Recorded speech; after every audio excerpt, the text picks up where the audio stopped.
l'ensemble des forces de défense et de sécurité, à l'ensemble des volontaires pour la défense de la patrie, à l'ensemble de toutes ces populations résilientes et patriotes qui se battent jour et nuit pour que le Burkina Faso reste debout. Grâce à leur résilience, grâce à leur détermination, grâce à leur abnégation, le Burkina Faso restera debout malgré toutes les adversités.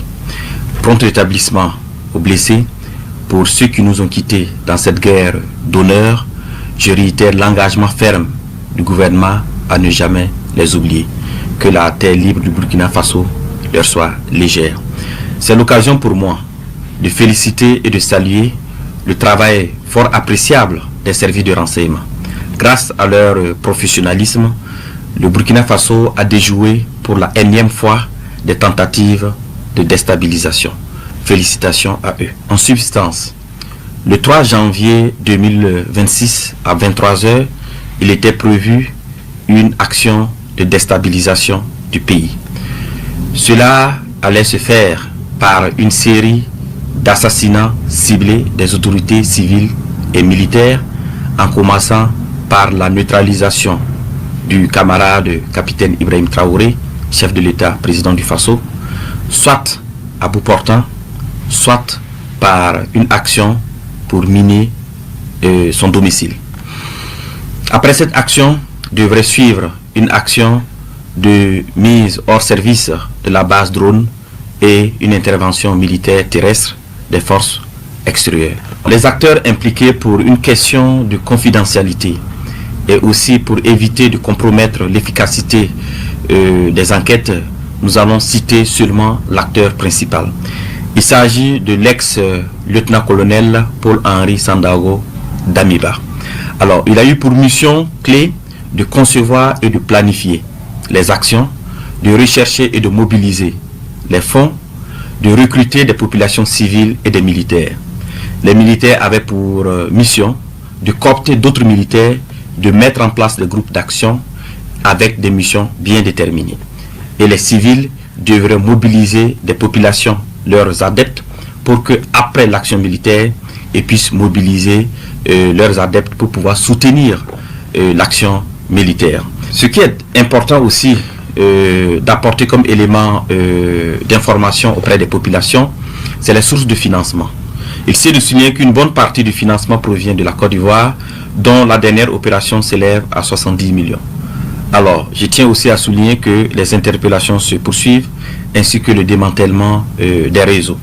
En tout état de cause, et pour prendre l'opinion nationale à témoin, nous mettrons à la disposition des médias des vidéos d'aveux issus des auditions de quelques acteurs clés.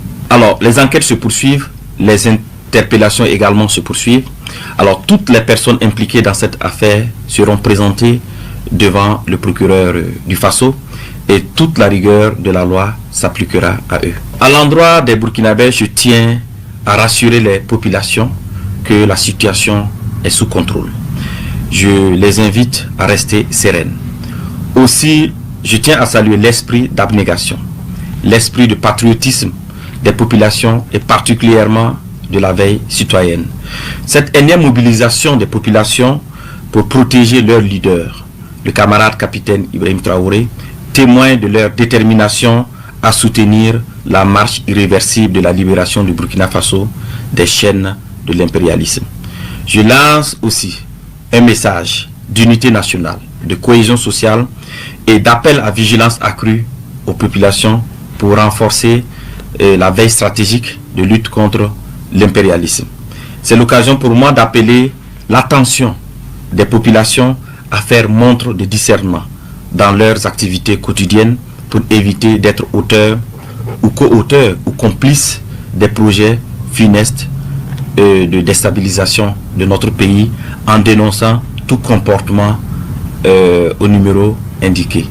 Alors, je souligne cela parce que dans les investigations, de nombreux citoyens civils ont été également interpellés parce qu'ils ont été utilisés naïvement pour faire des courses ou pour transmettre des commissions par-ci, par-là. Et donc c'est pour cela que je tiens réellement à ce que les populations soient vigilantes, à ce que les populations fassent montre de discernement. voir le début des travaux de bitumage. Et je suis particulièrement ému parce que je me rappelle que la dernière fois, on était avec son Excellence le camarade Ibrahim Traoré au niveau de Barsalvo et il avait promis voilà, au chef de Barsalgo qu'il allait rendre la voie Kaya-Barsalgo carrossable afin que les gens puissent rapidement rallier tantôt Kaya, tantôt Barsalgo. Aujourd'hui, il lui a plu de nous instruire, en plus de rendre cette voie-là carrossable, de bitumer cette voie.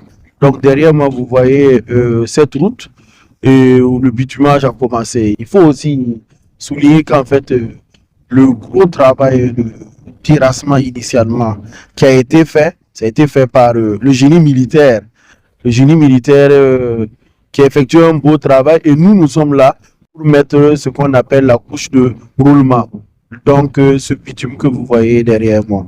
Je peux me permettre de vous dire que côté couche de roulement, nous avons décidé en fait de bitumer une emprise de 9 mètres.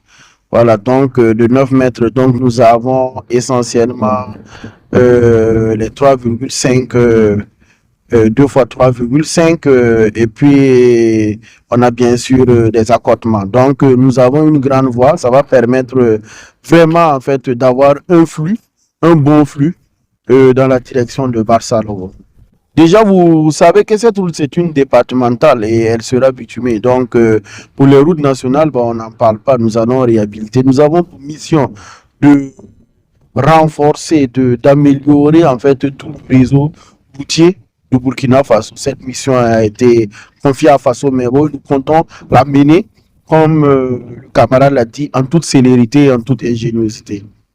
Je dirais toujours encore grand merci à cette brave population qui n'a jamais arrêté de nous soutenir, qui s'est toujours senti dans ce projet, qui se sent intégré, qui nous aide, en témoin les différents dons, qui ne s'arrêtent pas. Donc, je ne pourrais que leur dire que la patrie ou la mort nous vaincront.